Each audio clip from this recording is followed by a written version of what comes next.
일제시대 36년간의 압제를 받으며 우리 민족이 가졌던 공통적인 유일한 소원이 있었다면 그것은 해방이었을 것입니다. 그리고 마침내 그 소원이 이루어졌어요. 올해가 해방을 맞은 지 74년이 되는 해입니다. 그런데 조국의 현실이 어떻습니까? 들려오는 뉴스마다 희망의 소리가 없습니다. 정치하는 사람들은 정치 그 자체가 목적입니다. 8.15 기념 행사가 이런저런 거창한 이름으로 여기저기 개최되고 있지만 또 지금도 계속되고 있긴 하지만 분열의 현실감만 더 크게 하고 있습니다.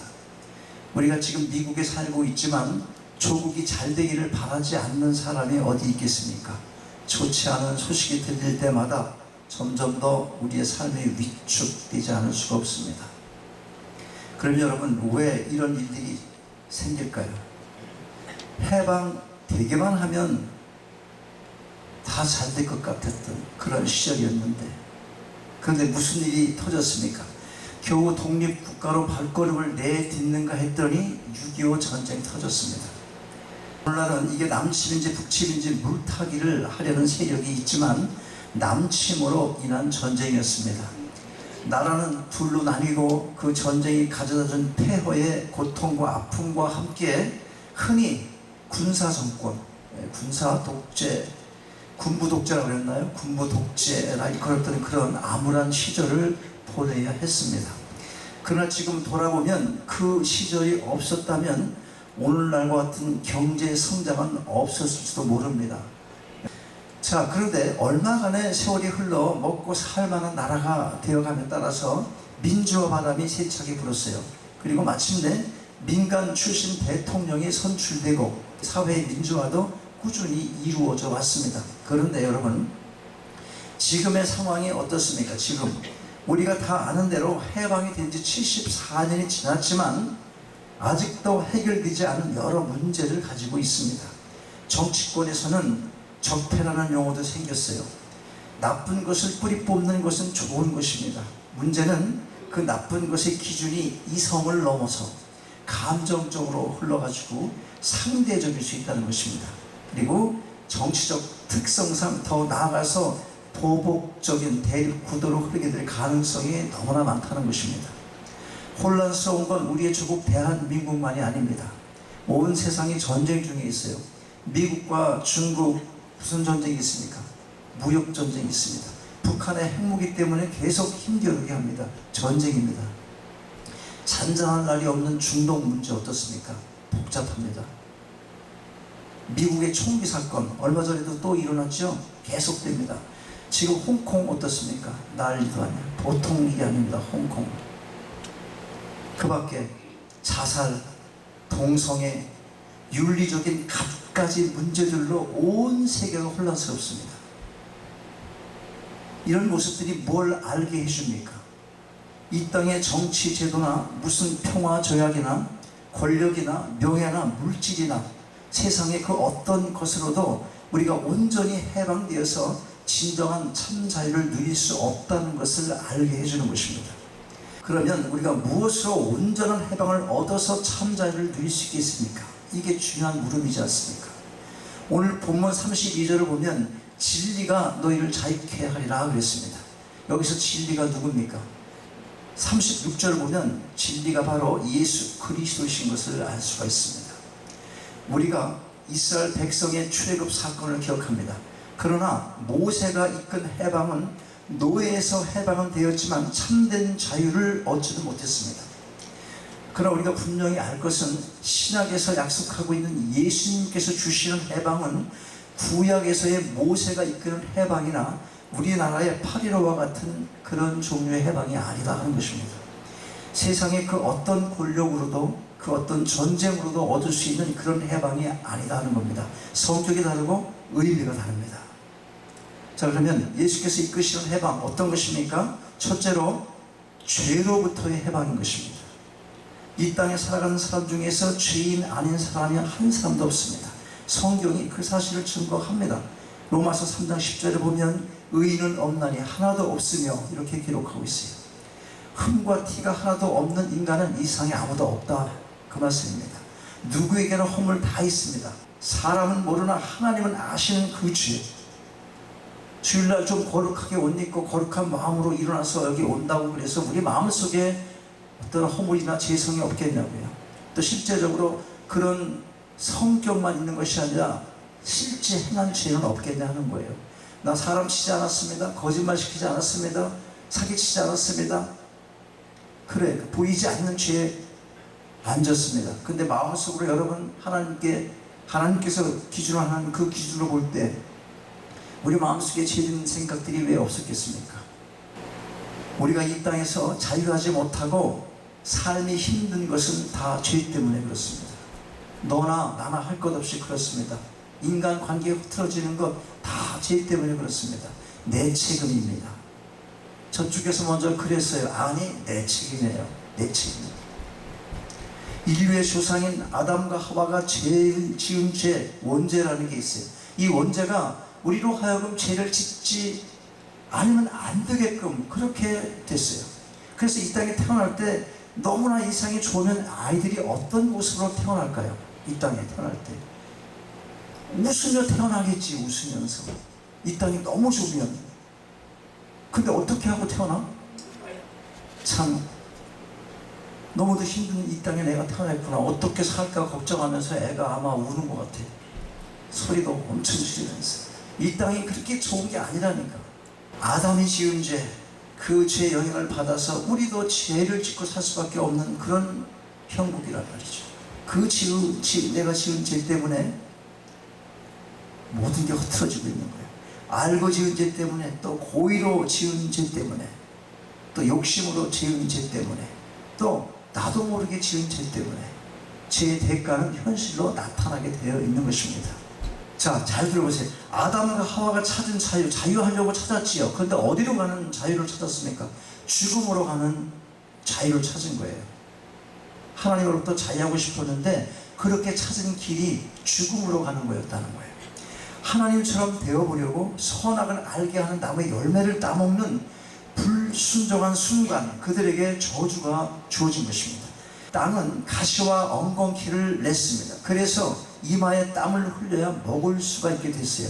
하와는 해산의 고통을 당해야 자녀를 낳을 수 있게 됐습니다. 또 죄는 인간을 가난하게 했습니다. 인간을 병들게 했습니다. 결국 죄는 인간을 영원한 죽음에 이르게 한 것입니다. 그런데 예수님의 대속의 십자가를 지심으로 인해서 사람은 누구나 아무 공로 없이 예수를 믿기만 하면 구원받아서 하나님의 자녀가 되고 우리의 주홍 같은 붉은 죄, 먹보다도 검은 죄가 흰 눈처럼 깨끗하게 씻음받고 자유함을 얻게 된 것입니다.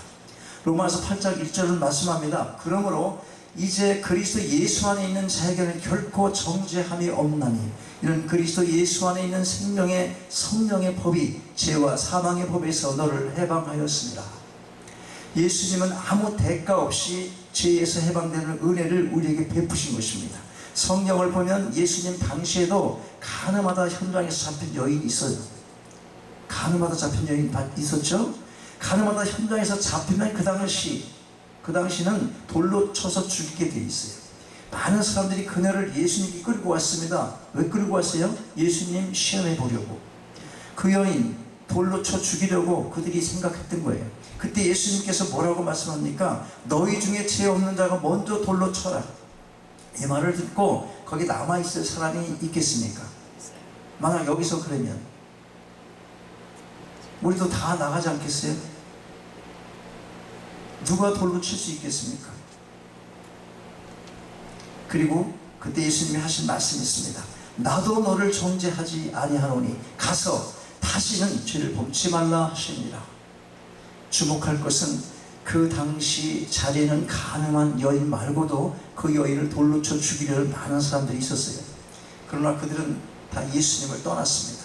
그런데 가늠하다 잡혀온 여인, 그 한 여인만이 예수님 앞에서 무릎을 꿇고 운동했어요. 많은 무리가 있었으나 예수님을 떠난 사람들은 한 사람도 구원받지 못했습니다. 죄를 용서받지 못한 겁니다. 그러나 예수님의 발 앞에 무릎을 꿇고 예수님이 하신 일만 기다린 그 여인, 어떤 여인? 이 여인 그 당시에 이 문화나 그 사람들이 정서나 그 사람들이 가져왔던 관수로 오면 돌로 쳐서 죽임을 당할 그런 여자예요. 이 여인만 용서를 받았습니다. 나는 죄 없다 한 사람들 그러면 용서받을 수 없다는 얘기죠. 내가 왜 죄를 고백합니까? 내가 무슨 죄가 있습니까? 그러면 예수님도 그 사람에게 필요가 없다. 그래서 병든 자에게 필요하다 그런 말씀을 한 것은 여러 가지 이유가 있는 거예요. 이 여인만 발 앞에 무릎 꿇고 예수님이 하신 일만 기다린 이 여인만 용서받았어요. 구원받았습니다. 하나님의 자녀가 된 것입니다. 예수께서 부르실 때 누구나 예수께 나아오기만 하면 죄가 용서를 받습니다. 예수께로 나아오기만 하면 구원받고 하나님의 자녀가 되고 하나님을 아버지로 부를 수가 있게 되는 것입니다. 여러분, 우리는 알고도 죄를 지을 수 있고 모르고도 죄를 지을 수가 있어요. 그러나 죄를 지었다고 그 죄의 속박에서 힘들어하지 마시고 그 모습 그대로, 병든 그대로, 못난 그대로 주 앞에 나아오시기 바랍니다. 그래서 주님의 사랑을 체험하시며 새로운 힘을 얻어 진정한 해방을 경험하시고 참 자유를 얻으시기 바랍니다. 두 번째는 질병으로부터의 해방입니다. 마태복음 4장 23절 보면 이렇게 기록해요. 예수께서 온 갈릴리에 두루다니사 저희 회당에서 가르치시며 천국 복음을 전파하시며 백성 중에 모든 병과 모든 약한 것을 고치시니. 믿음을 가지고 주님 앞에 나오면 주님의 뜻 가운데 고쳐주실 것이 한두 가지가 아니에요. 육체의 병, 지금 육체의 병 말씀드리는 거예요. 예수님의 공생의 3년 반 동안 제일 많이 하신 일이 뭡니까? 병든 자 치유하신 겁니다. 혹시 기도하는 가운데도 육체의 질병이 나음을 받지 못하고 있으십니까? 혹시? 아니, 그렇게 치유 많이 하신 분, 능력이 많으신데 난 왜 치유가 안 됩니까? 자, 그러면요, 치유 안 될 수도 있습니다. 잘 들으세요. 그러나 그것 하나님의 능력이 부족하기 때문에 그런 것이 아닙니다. 그 질병을 통해서 이루어내시고자 하는 하나님의 선하신 뜻이 있는 것입니다. 그렇다면 그것도 은혜입니다. 우리를 자유케 하시는 그 은혜가 지금 이 자리에도 함께하고 있습니다. 그런데 질병에서의 해방이라는 이 의미, 이것은요, 육체적인 치유만을 의미하는 것 아닙니다. 주님께서는 육체의 병뿐만 아니라 마음의 병도 치유를 해 주십니다. 사실 이 마음의 병이 진짜 힘든 거예요. 마음의 상처가 가장 무서운 병이고 마음의 고독이 무서운 병이에요. 흔히 말하는 우울증, 그게 무슨 병이에요? 마음의 병입니다. 사람을 죽이고 싶도록 미워하려, 사람 관계가 뒤틀렸어, 서로 미움이 증오로 변해 가슴에 있어. 이거 참 미쳐요. 하고 싶은 말 다 하지 못하고 지글지글 내 속에서 끓고 있는 이 증오, 무서운 병이잖아. 누구를 마르게 하는 거예요. 이거는 상대방이 아니에요. 내가 썩어 들어가는 겁니다. 그래서 무서운 거예요.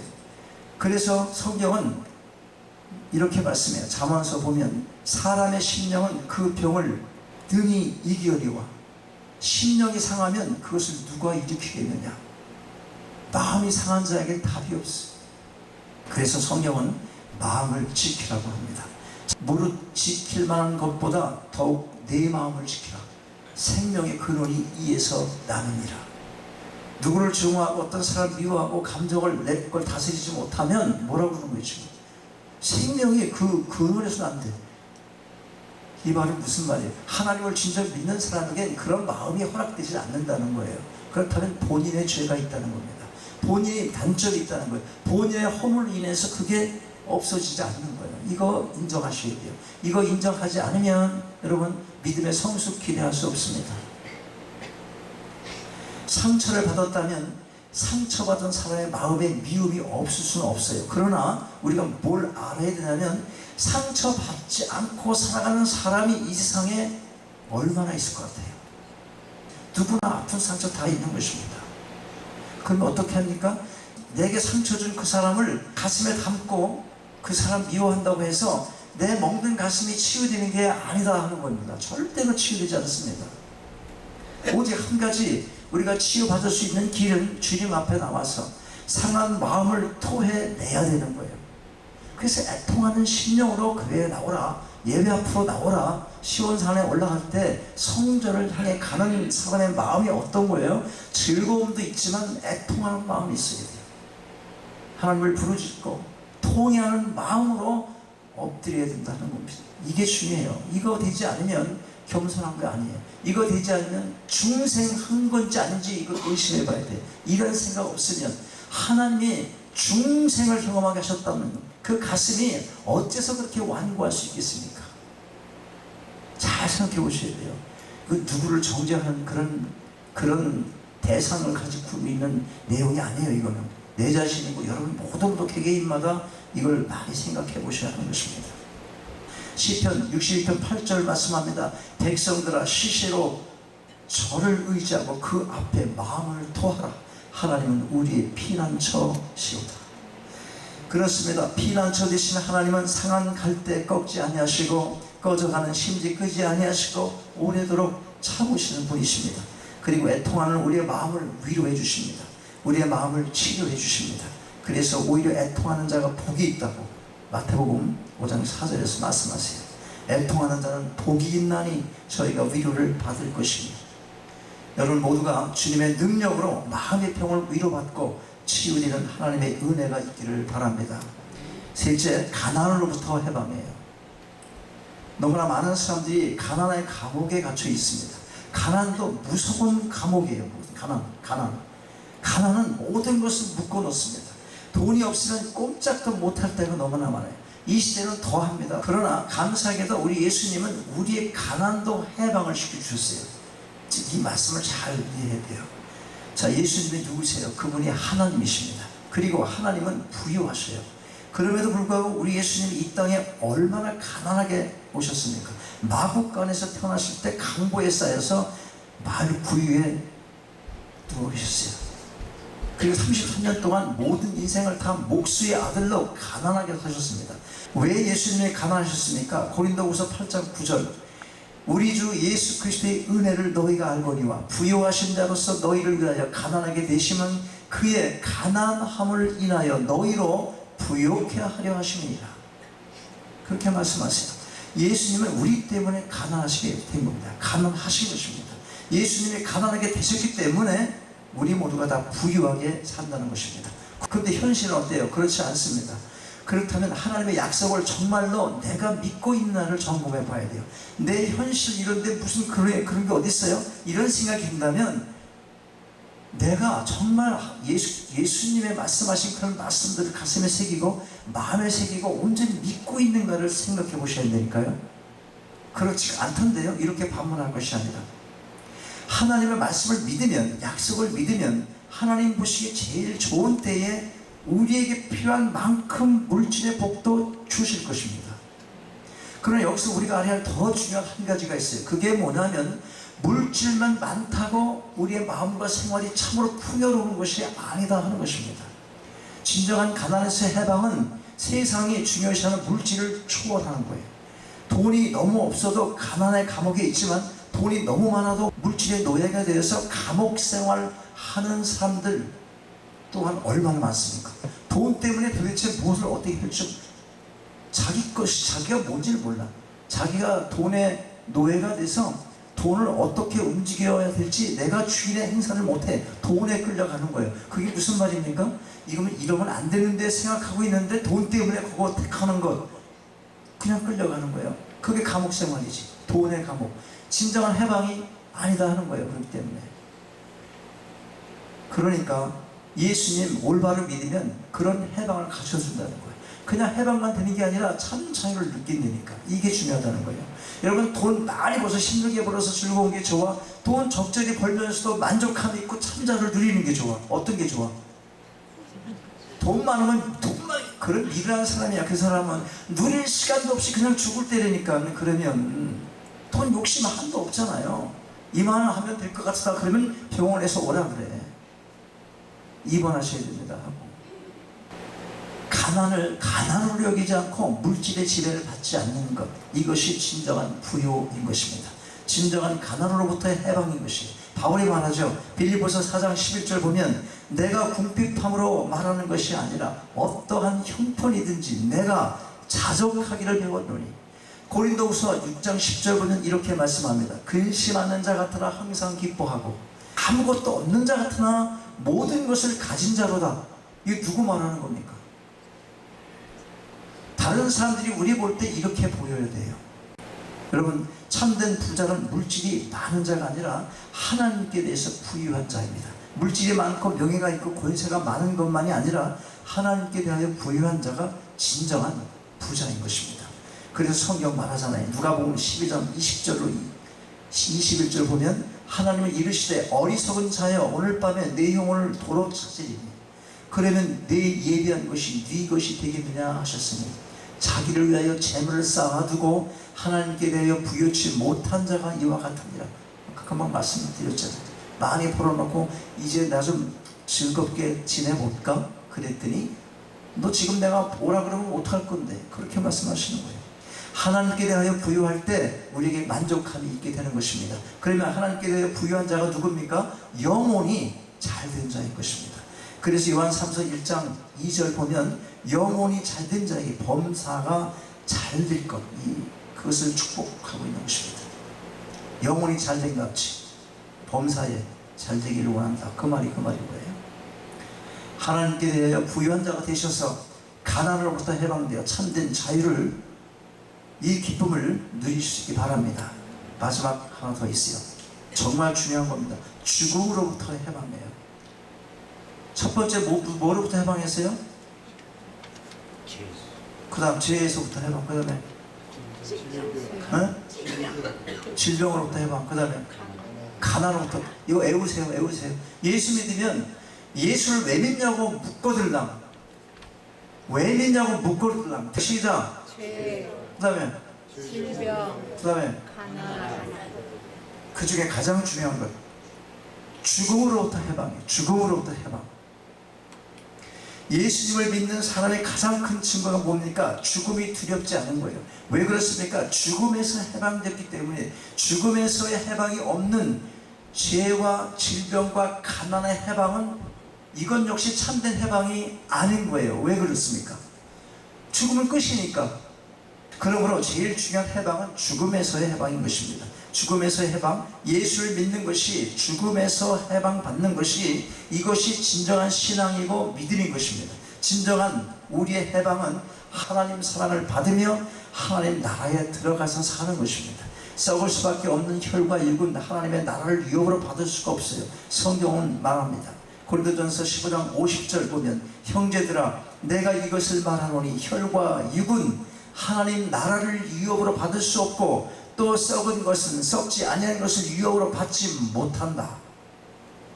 예수님의 부활은 첫 열매라고 말씀해요. 성경에서 죽음에서의 해방을 약속하시는 거예요. 그것이 고린도전서 15장 54절 말씀, 이 썩을 것이 썩지 아니함을 입고 이 죽을 것이 죽지 아니함을 입을 때에는 사망이 이김에 삼킨 바 되리라고 기록된 말씀이 응하리라. 그렇게 말씀해요. 근데 무엇이 문제입니까? 죽음은 나와 상관없다고 생각하는 것이 문제라는 거예요. 또 주님이 곧 오실 것을 의식하지 않고 살아가는 거예요. 이거 굉장히 큰 문제입니다. 종말론이 이단들이 자꾸 이상하게 만들어서 그렇지 종말 신앙이 여러분에게 있어야 되는 거예요. 죽음에 대한 무감각과 재림과 부활에 대한 무관심에서 해방되어야 되는 거예요. 인간은 반드시 죽습니다. 그러나 성도는 예수님 때문에 다시 부활하는 겁니다. 부활이 무엇입니까? 죽음을 이기는 거예요. 사망을 이기고 영생의 천국에 가는데 어떻게 우리가 감사하지 않을 수 있습니까? 그래서 고린도전서 15장 57절은 이렇게 말씀하십니다. 우리 주 예수 그리스도로 말미암아 우리에게 이김을 주시는 하나님께 감사하노니. 어떤 것이 좋은 신앙입니까? 감사하는 신앙, 봉사하는 신앙, 하나님 아버지께 감사하고 예수님께 감사하고 성령님께 감사하고, 그뿐이 아니에요. 나보다 어려운 사람들에게 나눠주고 베풀어주며 봉사하는 삶인 것입니다. 땅의 것에 흔들리지 마시고 천국 소망하며 주의 일에 힘쓰는 자 되시기 바랍니다. 고린도전서 15장 58절 이렇게 말씀합니다. 그러므로 내 사랑하는 형제들아 견고하며 흔들리지 말며 항상 주의 일에 더욱 힘쓰는 자들이 되라. 이는 너의 수고가 주 안에서 헛되지 않은 줄을 알미니라. 자, 간단히 정리합니다. 여러분, 우리는 주님의 흘리신 보혈의 공로로 인하여 죄와 질병과 가난과 죽음에서 이미 해방되었습니다. 그러나 세상에는 아직도 이러한 진정한 해방이 무엇인지를 깨닫지 못하는 많은 사람들이 있습니다. 그들 중 어떤 사람은 가족일 수가 있고 또 친구일 수가 있고 바로 옆에 이웃일 수가 있을 것입니다. 그들에게 먼저 진리가 우리를 자유케 한다는 이 복된 진정한 해방의 소식을 전하시기 바랍니다. 그리고 더 나아가서 모든 민족을 제자 삼아 가르치라는 복음 전파의 지상대 사명을 열심히 감당하는 여러분 모두가 다 되시기를 주님의 이름으로 축원합니다.